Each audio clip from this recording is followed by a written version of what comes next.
working person is a special person.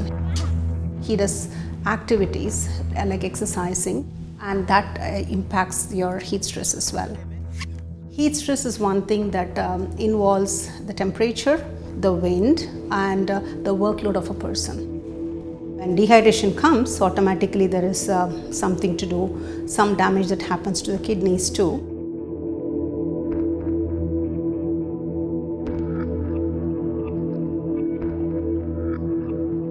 Working on this for 10 years, and if you see the figures of the prevalence of how many people are sick of kidney disease, it's outrageous. Certain communities in Nicaragua, but also in El Salvador, but among men, chronic kidney disease is what kills them.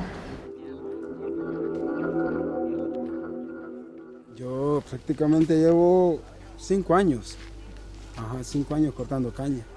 Esfuerza su cuerpo al máximo, se puede fundir de un solo, queda, o sea, como un carro que ya no funciona, ni aunque le echen gasolina, lo que cae. No le hacen hasta ajuste de motor, así es uno. O sea, uno tiene un límite hasta donde llegar. Es mi opinión. Workers are being exploited. It is dehumanizing. They are treated simply as expendable pieces of the production process. But people working in agriculture, people working in construction, who are under the hot blazing sun throughout the day, and they have targets that they have to deliver. So they have to continue working.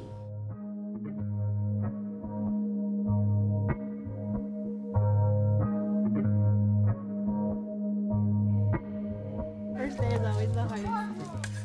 They have a continuous water supply. They take regular rests in the shade of the canopies, and they refill their water supply with fresh water.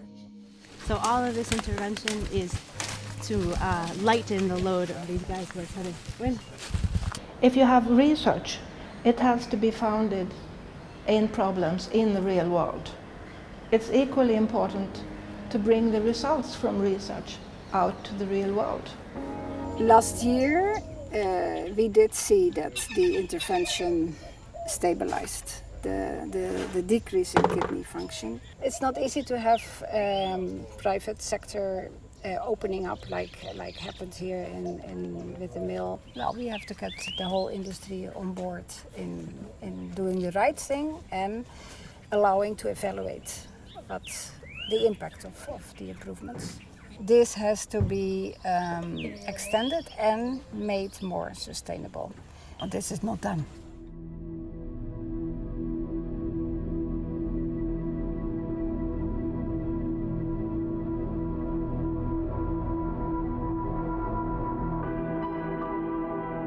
We're getting a much better sense of what the effects on the body are.